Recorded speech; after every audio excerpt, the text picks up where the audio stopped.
Hello everyone, this is AmberAnkNA here. Welcome to my channel. Well, I play a variety of games and do narrations for fanfics. I'm really hoping you enjoy my content. If you do, make sure to comment below, leave a like, and subscribe with the notifications on.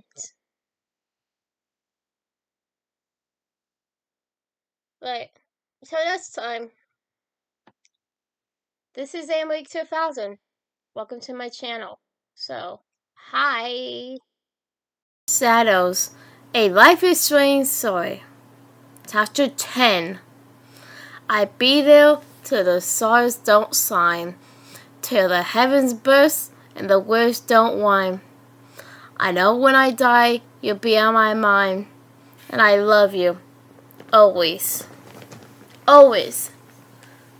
Always. Bon Jovi. Months had passed since her last visit. During those months, Master and Simone grew closer. Not that they both had promised each other that they wanted to seal their lives together. They no longer worried about that. They no longer worried about that. The future might hold. Max was truly happy, the happiest he had been in months, and in even years. So that night when she went to bed and awoke in a church in New York City, she was caught off guard. Looking around, Max knew immediately what this was and why she was there. She vividly remembered her last vision of watching Chloe down on one knee and Rachel agreeing to marry her. So having a vision of the wedding came as no surprise to Max. The church in which she found herself was beyond beautiful. Max wished for her camera. The building was a glorious Gothic cathedral with high arches, amazing woodwork, and brilliant chandeliers. A sign on the wall indicated she was at the Central Presbyterian Church on Park Avenue, but it was the intricacy of the stained glass that caught Max's eye. Knowing Simone's eye for art, she wished that Simone was here with her. The guests were gathering, and the church was beginning to fill. On the front row, Max saw that Rachel's parents were seated, and on the other, Chloe's parents. Max did not recognize a lot of the people in the audience. Clearly, Rachel had a lot more guests than Chloe. Did not surprise Max either. From the side door, she saw Chloe enter. Chloe was obviously nervous. She stood to the right of the refrigerator and waited. As the organ music gave way to silence, the giant real wooden doors of the sanctuary opened. Max listened closely as Angel's Only Time began to play, and in stepped Rachel Amber. Max gasped. She gasped so loudly she was sure someone heard. Rachel was the most beautiful person she had ever seen. Her dress was amazing, and Max knew it must have cost a fortune. She slowly walked down the aisle. Max watched as with every step she got closer to Chloe, and all the while her gaze was fixed on Chloe. Max began to notice how non-traditional their wedding was. There was no wedding party, just Chloe and Rachel. Rachel was not to be given away by James. The church was decorated for Christmas. Lots of reds and greens. Lots of lights and garlands. A giant Christmas tree illuminated the back of the church. As Rachel got closer to Chloe, Max could see Chloe stiffen. Max knew she was nervous. Max heard the officiant begin and say a few words. Max knew she had to do something. She wanted nothing more to let Chloe and Weasel know she was there. She went closer to the altar and approached Weasel and Chloe. They both stood on the top level of the altar, and Max was a few steps below them. She waited. When the time came for the officiant to ask for the wings, Weasel and Chloe both proposed them. Before placing them on each other's finger and saying those separate vows, the officiant asked them to hold their wings up together. Chloe and Weasel hold each other's wing in between their thumb and index finger, and raise them together in the air, arms intertwined. Max heard very little what the officiant said. Her words were not Max's focus. Max stirred up the wings as Chloe and Weasel hold them aloft, and very directly, Max reached up with her hand, and placed her hand on top of Weasel's and Chloe's. Max felt their hands and the wings and her hand. Max smiled as she was greeted with the same electrical sensation she felt that day at Backwell. The sensation was immediate and powerful for all of them. She turned to look at both Weasel and Chloe. Chloe looked at Weasel and Chloe said, "Max!" Weasel nodded in agreement, unable to find the words. "I don't know if you can hear me," Max began, "but I want you both to know how happy I am for you. I am so glad you both have each other and have this moment. I will always, always love you." Max sat back and listened as Weasel began her vows to Chloe. "I look at you and I see my best friend. Your energy and your passion inspire me in ways I never thought possible. Your inner beauty so strong that I no longer feel being myself. I no longer feel at all. I never thought I could find someone that I could love but would love me unconditionally. You give me purpose when I feel I have none. Without you, my soul would be empty, my heart broken, my heart being incomplete." Weasel eyed the ring on Chloe's finger. Chloe responded to Weasel with vows of her own. "I vow to viciously love you in all of your forms, now and forever. I promise to never forget this, and this is a once-in-a-lifetime love, and to always know in the deepest part of my soul that no matter what challenges might carry us apart, we will always find our way back to each other." As the officiant pronounced them married, Max saw Weasel and Chloe leave through the main entrance, and the guests leave through a side door. Her own thoughts turned to Simone, and in her mind she hoped that one day, seeing Simone would sing words of equal beauty. Fascinated by what might come next, Max followed the crowd. The door led down a corridor to a social hall. Max realized this must be for the reception. She moves around the room, looking at the guests and looking at the food. The wedding cake was amazing, and the punch was a foamy light green. Max realized that she would give anything to be able to eat and drink as she was absolutely loved the reception food. After a few minutes, Chloe and Weasel made their entrance to the front applause. Both walked to the front of the hall and bowed before the guests. Chloe and Weasel's front theatrical background was shining through. Chloe looked as uncomfortable as ever. Weasel reached behind her and grabbed a microphone. "Family, friends, and honored guests, Chloe and I are so happy and so excited that you could spend our special day with us. She and I have come so far in the past 4 years, and I look forward to many, many more. We also have a big surprise for you. A surprise we have kept quiet for some time, but tonight, for the first time, I can finally announce it. I know this one will be glad to see Longwater has to keep this secret, Lisa added, gasping to Chloe. Well, as many of you know, and some of you know very well, I graduated 6 months ago from NYU with a degree in theater.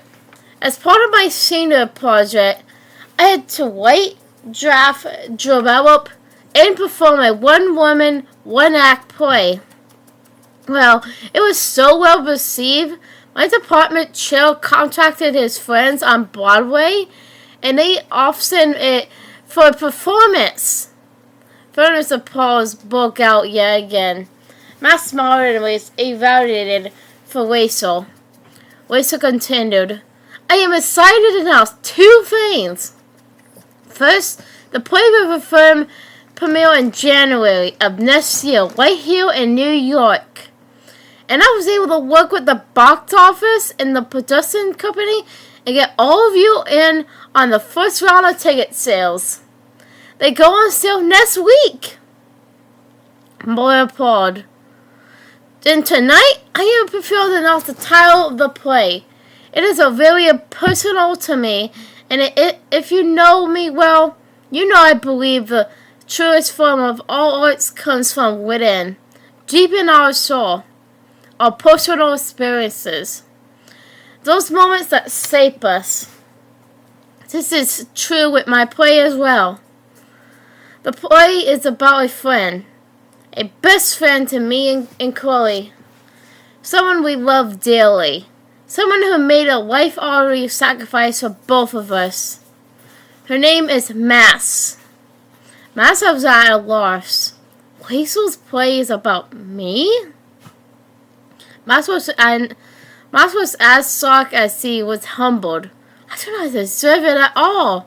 Hopefully I can make for a good story. Mass knows Rachel had grabbed Chloe's hand and listened as Rachel continued. Mass brought Chloe and I together and sacrificed her happiness for us. We would not be here together without her. We want nothing more than to share our happiness with her. But we cannot. So as a thank you to her, and so she knows we are forever thankful to her, I named my play. Rachel hold a lengthy pause. Always a feel for dramatic. Mass thought. Atonement, she said. Upon hearing that word, a searing flash of pain felt like an ice pick, but shabby mass in her head, just above her right eyebrow. She grabbed her head and irony and screamed, Wake up! Mass jerked awake, heart racing. Her whole body was in fight or flight mode. Next to her, Simone abruptly woke up too. Mass! What's wrong? Simone asked. Water, please. Mass struggled hard, her mouth and throat dry. A glass of water, please. Simone jumped out of bed and practically ran to the sink. She turned on the cold water and filled a cup half full and quickly turned the water off. She hurried back to Mass and gave her the water. Mass took the cup and drank quickly, as if she had not had anything to drink for days. Simone sat next to her on the bed, her hands resting on Mass's legs. She was prepared to get anything from Mass or do anything for her, and Mass knew this. Simone trust gave Mass the slightest comfort. It's true.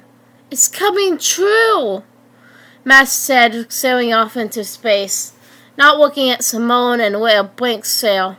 My dream. It's coming true. Simone gasped. What did you see? It's not what I saw, Mass corrected, but it's what Rachel said. Mass told Simone the events of the dream, and reminded her Weasel play from her earlier dream in Island. Mass, are you telling me you could see the future? Are you like a fortune teller? Someone questioned. Mass shook her head. No. Yes. Hell, I don't know. I just know what I saw. That another part of that dream is coming true. It's the part that comes after that concerns me so much. If the next part happens, her voice trailed off. Then you see you're like a Mario? Damn, Mass, that's deep. Simone finished the thought for her.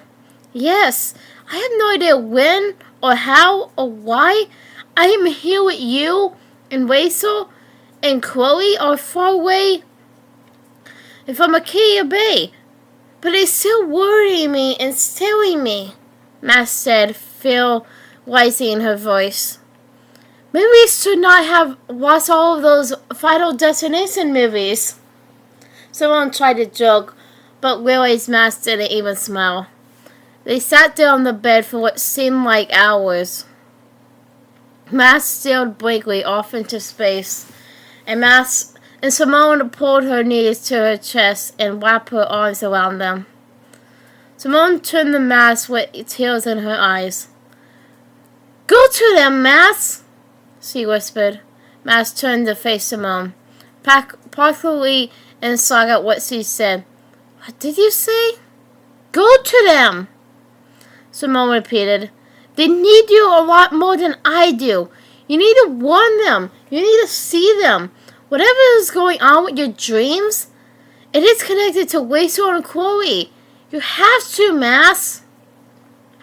By this point, Mass was crying hard enough that it was tough to form coherent statements. I can't leave you. I can't leave our life and our home. I won't. No, Mass. You must. Simone replied. For us to be happy, for you to give yourself to me, and for us to be together, heart, body, mind, and soul, you have to do this. We do not know what the future holds, but I know what you have to do. Simone, Mass trailed off. I don't want to do this. I know you don't. Simone agreed.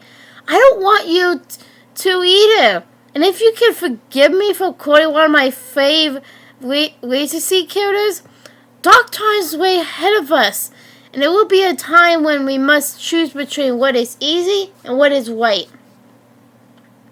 This is that time, Mass. It will be easy to stay with me and stay here, but it's not that right.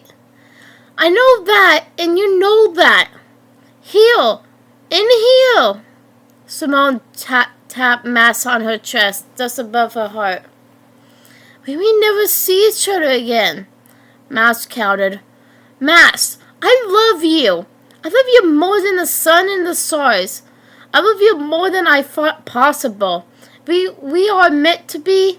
If our lives are meant to be connected, if our love is meant to be that once in a lifetime type of love, we will be together again. Someday. Somehow. But for now, you have to go to your friends. You have to be there for them. They need you. And for me, you will always be my Corso Latte. I don't know what to say, Mass replied. You're giving me the greatest thing someone can. I knew I didn't deserve you. She sat up and looked at Simone. A slight smile formed on Simone's face, but it was clear to Mass that it hid a tremendous amount of pain. Mass knew Simone was strong and would be okay, but she also knew Simone would hurt a lot.